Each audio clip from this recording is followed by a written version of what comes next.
नमस्कार। ओल्ड राजेंद्र नगर हादसे के बाद आज एक बहुत ही महत्वपूर्ण घटनाक्रम हुआ। सुप्रीम कोर्ट ऑफ इंडिया ने इस हादसे को सुओ मोटो कॉग्निजेंस लेते हुए बहुत ही सख्त बातें कही हैं। दरअसल कोचिंग फेडरेशन ऑफ इंडिया ने दिल्ली हाई कोर्ट के एक फैसले को चुनौती देते हुए सुप्रीम कोर्ट में एक याचिका दायर की। सुप्रीम कोर्ट ने इस याचिका के बाद बहुत ही सख्त रुख अपना लिया और उसने नेशनल कैपिटल टेरिटरी को और सेंट्रल गवर्नमेंट को, दोनों सरकारों को एक साथ जो है नोटिस सर्व कर दिए।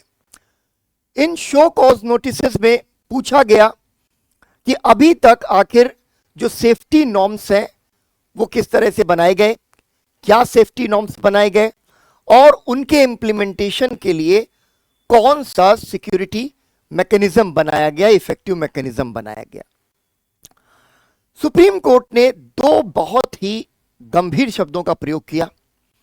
एक तो सुप्रीम कोर्ट ने कहा कि ये जो बच्चों के पढ़ने और रहने की जो जगह हैं वो दरअसल इस तरीके के डेथ चैम्बर्स बन गए, जहां पर बहुत बड़ी संख्या में स्टूडेंट्स रहते हैं, वहां पर कभी भी कोई बहुत ही दुर्भाग्यपूर्ण घटना हो सकती है। दूसरा, सुप्रीम कोर्ट ने एक शब्द का प्रयोग किया, फ्रिवलस, मूर्खतापूर्ण या अगंभीर। अब जरा इस मुद्दे पर आप सोचिए कि जहां स्टूडेंट्स की सेफ्टी सिक्योरिटी से जुड़ा हुआ एक मामला इतना ज्यादा गरमाया हुआ है, स्टूडेंट्स प्रोटेस्ट कर रहे हैं और समाज के भीतर एक व्यापक चिंता दिखाई दे रही है कि आखिर किन विषम परिस्थितियों में स्टूडेंट्स को रहना पड़ रहा है और कई बार तो उनकी जिंदगी तक खतरे में पड़ गई। उसके बीच में कोचिंग फेडरेशन ऑफ इंडिया चला जाता है ये प्ली लेकर कि दिल्ली हाई कोर्ट का जो फैसला है उसके खिलाफ हम एक याचिका दायर करना चाहते हैं। दरअसल दिल्ली हाई कोर्ट की इस पूरे मामले में भूमिका क्या है, इसे जरा समझ लीजिए। पिछले एक साल के दौरान आग लगने की 3 घटनाएं तो केवल मुखर्जी नगर में हुई हैं। उनमें से 2 घटनाएं कोचिंग इंस्टीट्यूट्स के क्लासरूम के भीतर हुई और एक घटना एक पीजी में घटित हुई। तीनों जगहों पर आग लगी। बदहवासी में फर्स्ट और सेकंड फ्लोर पर जो ये क्लासरूम चल रहे थे, उनमें बच्चों ने जो भी उनको एग्जिट पैसेज दिखाई दिया वो ब्लॉक था, उसको तोड़ा और तोड़ करके वो कूदने लगे। ऐसे तमाम सारे वीडियोस आप देख सकते हैं सोशल मीडिया पर वायरल हुए हैं पिछले एक साल के अंदर, जिसमें कोई बच्चा ऊपर से कूदता है और नीचे आकर के गिरता है। किसी का हाथ टूट रहा है, किसी का पैर टूट रहा है, किसी का सर फूट रहा है। पीजी में जो आग लगी उसमें तो झुलसे हुए बच्चे, वो गर्ल्स पीजी था, झुलसे हुए बच्चे वहां से भाग करके बाहर निकल रहे। दिल दहलाने वाले ये दृश्य हैं। और इसके बाद इतनी इनसेंसिटिवनेस कि इतनी आपाधापी, इतनी जल्दबाजी में कोचिंग फेडरेशन ऑफ इंडिया एक प्ली दायर कर देता है सुप्रीम कोर्ट में। तो ये जो फ्रिवलस वर्ड इस्तेमाल किया सुप्रीम कोर्ट ने, जिसे अगंभीर या मूर्खतापूर्ण कहा जा सकता है, उसमें मैं कहूंगा कि एक शब्द और जोड़ा जा सकता है, वह है निर्लज्जतापूर्ण। डेथ चैम्बर्स सुप्रीम कोर्ट की सख्त टिप्पणी है। रैट हाउस, चूहेदानी जैसे घर बने हुए हैं यहां, और इतना ब्रूटल कॉमर्शियलाइजेशन इन लोकेलिटीज का हो चुका है कि जहां पर आपको एक सामान्य जीवन जीने भर की एमिनिटीज भी आमतौर पर मिलती नहीं। और यह केवल किसी एक एरिया के लिए नहीं है। दिल्ली के भीतर, दिल्ली के बाहर, जहां जहां पर भी कोचिंग हब बने हैं या कोचिंग फैक्ट्रीज या मार्केट्स बनी है, वहां पर इसी तरीके से स्टूडेंट्स को, एजुकेशन को बुरी तरह से कॉमर्शियलाइज कर दिया गया, जिसमें कोई एथिक्स नहीं है, कोई मोरालिटी नहीं है। आप जरा कभी जाकर देखिए जहां पर ये स्टूडेंट्स रहते हैं, वहां पर कई कैटेगरीज के आपको पीजीज और रूम्स मिल जाएंगे। आपके पास खर्च करने के लिए ज्यादा पैसे हैं, आपके पेरेंट्स के पास, आपके गार्जियंस के पास, या आपके पास भी यूपीएससी के एस्पिरेंट्स काफी मैच्योर एस्पिरेंट्स होते हैं। कई बार वो कमाई करते करते, कमाते हुए भी अपनी पढ़ाई पूरी करते हैं। तो अगर ज्यादा पैसे हैं तो आपको थोड़ा सी बेटर फैसिलिटीज मिल जाएंगी, लेकिन उसमें भी एक एक पीजी के अंदर कई बार 3 और कई बार 2 स्टूडेंट्स एक साथ रहते हैं। छोटा सा कमरा जिसमें 3 स्टूडेंट्स रह रहे हैं। और ज्यादा पैसे हैं तो आप सिंगल रूम ले सकते हैं, या फिर आप कोई फ्लैट ले लीजिए, या फिर आप कोई सिंगल रूम ले लीजिए, जिसकी जाहिर सी बात है कि उसका रेंट बहुत ज्यादा होता है। तो यानी यहां पर बच्चे के क्लास के हिसाब से बहुत सारी हायरार्कीज बनी हुई हैं। एज ए टीचर मैंने ये देखा है कि बेहद गरीब बैकग्राउंड से भी बच्चे आते हैं, निम्न मध्यम वर्ग से भी बच्चे आते हैं, और वो बच्चे इसी तरीके के पीजीज में, इसी तरीके के परिवेश में कमरा लेकर के रहने को मजबूर होते हैं। कई बार ये बच्चे दिल्ली में रहने का खर्च अफोर्ड नहीं कर पाते और वापस चले जाते हैं अपने घरों की तरफ। कभी अगर कोई स्टडी हो तो आप देखेंगे कि हर साल एडमिशन लेने वाले बच्चों में से एक बड़ा नंबर ऐसे बच्चों का भी है जो ड्रॉप आउट कर जाते हैं, क्योंकि वो उसका खर्च नहीं उठा सकते। ऐसे बच्चे हैं जो बहुत कम फीस देकर के भी अपनी पढ़ाई पूरी नहीं कर सकते, इसलिए वो इंस्टॉलमेंट्स में फीस चुकाते हैं।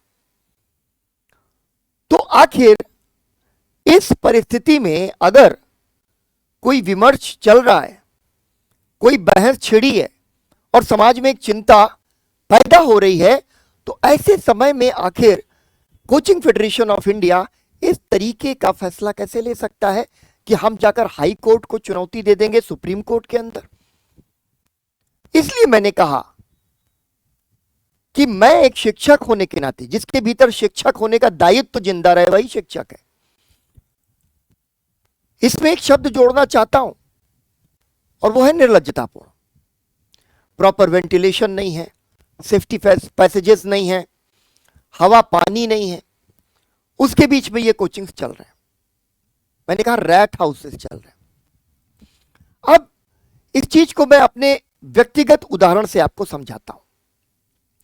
मैं यूपीएससी का एक एस्पिरेंट रहा। जिस तरीके से बहुत सारे स्टूडेंट्स दिल्ली आते थे, तो मुझे भी दिल्ली भेजा गया। भेजा इसलिए गया क्योंकि मैं नहीं आना चाहता था, लेकिन फिर भी घर का दबाव था, तो मुझे कहा गया कि नहीं भाई, वहां पे जाओ, वहां पे जाकर के तैयारी करो। मैं तकरीबन 4 दिन मुखर्जी नगर में रहा, और 4 दिन के बाद मैंने वहीं मुखर्जी नगर के एक फुटपाथ पर रोते हुए अपने भाई से बात की। मैंने कहा मुझे नहीं रहना यहां, मैं इससे अच्छी तैयारी वहां कर लूंगा, अपने घर में कर लूंगा, और मैं वापस लौट गया। लेकिन उन 4 दिनों में जो घटित हुआ वो एक वानगी है, जिससे आप समझ सकते हैं कि एक आम अभ्यर्थी को किस तरीके की चुनौतियों का सामना करना पड़ता होगा।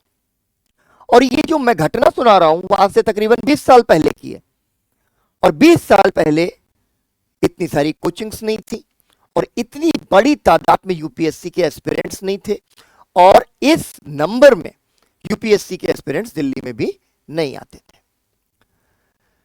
भारी सा बैग लेकर जिस तरह से यूपी बिहार के लोग चलते हैं, उसमें अनाज भी है, फ्राई पैन भी है, और तमाम सारी बुनियादी चीजें, गद्दा और सारा होल डाल बांध के भी लाए हुए हैं, और एक भारी सा बैग है। उसको लेकर मैं पहुंचा कि मुझे कमरा कैसे मिलेगा। उस जमाने में पीसीओज हुआ करते थे, और पीसीओज पर स्लिप लगी होती थी कि रूम पार्टनर चाहिए या रूम चाहिए। तो आप पीसीओ वाले के पास जाएंगे, उससे संपर्क करेंगे, वो आपको नंबर्स दिखा देगा कि आप इनमें से जिस नंबर पर चाहिए कॉन्टैक्ट कर लीजिए। मैंने कई नंबर्स पे कॉन्टैक्ट किया। आखिर में मुझे मुखर्जी नगर का जो नाला है वो पार करके नेहरू विहार पे एक अफोर्डेबल कमरा मिला। टॉप फ्लोर का कमरा था, और उस जमाने में उसका जो रेंट था वो तकरीबन 7,000 रुपया था। छोटा सा कमरा, उस छोटे से कमरे में मैंने अपना सामान जाकर के लगाया। मुझे इतनी समझ नहीं थी कि इस कमरे को रेंट पर लेने से पहले मुझे क्या क्या देख लेना चाहिए। लेकिन उस कमरे में कोई वेंटिलेशन नहीं था, 3 तरफ दीवारें थी और जिधर से आपका दरवाजा था उसके ऊपर छोटा सा वेंटिलेटर था। मैं रात में बैठा तो मुझे लगा कि अरे मैं कहां आ गया हूं, ये गैस चैम्बर है, उबलती हुई गर्मी, पंखा आग उगल रहा था और वहां पर एक फोल्डिंग चारपाई पड़ी हुई थी, मैं उस पर लेट गया। मैं आपको बता सकता हूं कि रात भर में कई लीटर पसीना जो है मेरे शरीर से निकल गया होगा और मैं रात भर सोचता रहा कि मैं कहां आ गया हूं। अगले दिन मैंने अपने मकान मालिक से कहा कि इसमें तो गर्मी बहुत है, तो मेरा एडवांस आप वापस कर दीजिए, इसमें कैसे कोई रहेगा, कैसे कोई पढ़ेगा। उसने कहा कि एडवांस आपने दे दिया, आपको कमरा लेना है तो आप लो, नहीं लेना है तो आप चले जाओ। मरता क्या ना करता, मैंने तय किया कि मैं वही रहूंगा क्योंकि एडवांस उसको दे चुका हूं। फिर उसने कहा कि जाकर के इसकी छत पर सो जाओ। तो अगले दिन मैं ऊपर छत पर गया, मैंने चटाई डाल करके छत पर मैं सोया। उनका बेटा भी वहां सोता था, वो कूलर लगा के सोता था, उसके दूरी पे मैंने जाकर के अपनी चटाई डाली और मैं सो गया। किसी तरह से 1-2 दिन कटे। अब खाने की समस्या, तो उसी बिल्डिंग में 2nd फ्लोर पर एक लेडी जो है वो खाना देती थी, 3 टाइम का खाना 1100 रुपया, आज से 20 साल पहले। तो इत्तेफाकन हुआ क्या कि मैंने पहले ही दिन खाया खाना और उन्होंने थोड़ी सी सब्जी दी छिछली सी कटोरी में और मैं तो भूखा था। मैंने खाना शुरू किया और मैंने एक बार सब्जी मांगी तो 2 आलू डाले। मैंने फिर से जब सब्जी मांगी तो वो एक बूढ़ी सी लेडी आई, उन्होंने कहा कि अरे तुम दाल नहीं खा रहे हो, तुम ये नहीं, कितनी सब्जी तुम्हें खिलाऊंगी। पहले दिन मुझे पता चला अरे भाई खाना भी यहां संभाल के खाना है, भले ही आप 1100 रुपया आज से 20 साल पहले दे रहे थे। मैं संकोच में था। शाम को मैंने कहीं जो है और खाना खाया क्योंकि मुझे बड़ा बुरा लगा। अगले दिन मुझे पता चला कि वो जो फूड सर्व करती थी, वो जो ओल्ड लेडी थी, उनके दामाद काफी बीमार थे, उनकी अगले दिन मृत्यु हो गई। जब मैं आया तो भीड़ लगी हुई थी। मैं ऊपर पहुंचा और जो मेरा लैंडलॉर्ड था, मैंने उससे कहा कि यहां नीचे क्या हुआ है। उन्होंने कहा कि अरे नीचे तो उनकी मौत हो गई है। तो मैंने कहा मैंने तय कर लिया है, मैं वापस जा रहा हूं अपने घर, मैं यहां नहीं रुक पाऊंगा। तो उन्होंने कहा कि ठीक है, हम आपका एडवांस वापस नहीं करेंगे। तो मैंने कहा कि मैंने उन्हें पैसे दिए हुए थे, क्या वो भी एडवांस वापस मतलब नहीं करेंगे, वो भी पैसे गए। तो उसने कहा जाकर के मांग लो। अब जिसके घर में एक मौत हो गई है उसके घर में आप जाइए और कहिए कि मुझे 1100 रुपया दे दीजिए। मेरी नैतिकता नहीं थी, मैं इतनी हिम्मत नहीं जुटा पाया और अपने जहां जो मैंने कमरा रेंट पे लिया था उस कमरे का एडवांस भी, और जहां मैंने ये खाने के लिए ये अपना हायर किया था वहां पे, दोनों जगह मेरा एडवांस जो है वो चला गया। आज यहां इसके साथ साथ ब्रोकर्स का भी एक पूरा नेटवर्क आ गया है। वो ब्रोकर्स आपको कमरा दिलवाएंगे, पीजी दिलवाएंगे और उसके बाद आपसे 50% रुपए जो है रेंट का 50% ले लेंगे। अब इसके बीच पे अगर इस तरह की चर्चा चल रही हो और कोचिंग फेडरेशन जाकर के इस तरह मांग करे, तो मेरे जैसे टीचर का ना एकदम अंदर से मुझे ये लगता है कि ये सच बोल दो, इस सच का क्या नुकसान होगा, क्या होने वाला है, इसकी चिंता बिल्कुल भी आप मत करें। जो सच है वो सामने आना चाहिए। सुप्रीम कोर्ट ने कहा ना कि आई ओपनर है, आंख खोल देने वाला मूवमेंट है ये। तो हमें इस मौके को इस डर से गंवाना नहीं चाहिए कि सच बोलने में जोखिम है, सच बोलने में अपना नुकसान है। मैंने आपको कहा कि पिछले 1 साल से कोचिंग्स में अपना रोजी रोटी तलाशने के बावजूद जो मेरे भीतर का एक शिक्षक था, उसने ओल्ड राजेंद्र नगर हादसे के बाद मुझे प्रेरित किया कि कुछ भी हो लेकिन मुझे वो बातें आम लोगों तक पहुंचानी चाहिए जो हमारी व्यापक शिक्षा व्यवस्था से जुड़ी हुई हैं और जिन पर बात होना बेहद जरूरी है। सुप्रीम कोर्ट ऑफ इंडिया ने जो सुओ मोटो कॉग्निजेंस लिया है, हम उम्मीद करते हैं कि सुप्रीम कोर्ट के सुओ मोटो कॉग्निजेंस के बाद में इस पूरी समस्या का कोई समाधान निकलेगा। जिस तरीके की जिंदगी, जिस तरीके की प्रतिकूल परिस्थितियों में हमारे बच्चे आते हैं, और खास तौर पर कमजोर और मध्यम वर्ग के जो बच्चे आते हैं, उनके लिए कोई एक इफेक्टिव मैकेनिज्म बनेगा। और कोचिंग इंस्टीट्यूट से लेकर के और किराए तक की जो पूरी लूट है, उसका भी कोई समाधान निकलेगा। चूंकि इन कमरों के भीतर आप पढ़ाई नहीं कर सकते, इसलिए बच्चे मजबूरी में लाइब्रेरी में जाकर के बैठते हैं, और फिर लाइब्रेरी का लूट तंत्र शुरू होता है।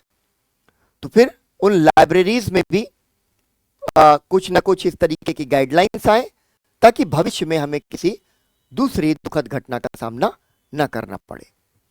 अगर आप इस विमर्श पर मेरे वीडियोस को देख रहे हैं, उन्हें पसंद कर रहे हैं, तो प्लीज आप मेरे चैनल को सब्सक्राइब जरूर कर दीजिएगा। और मैंने पिछली बार भी आपसे अपील की थी कि दिल्ली यूनिवर्सिटी से बहिष्कृत एक ऐसे शिक्षक की यह अपील है जो चाहता है कि इस देश की शिक्षा व्यवस्था में एक सुधार हो और हमारे विद्यार्थियों के प्रति, उनके हितों के प्रति हम अधिक संवेदनशील समाज बने। नमस्कार।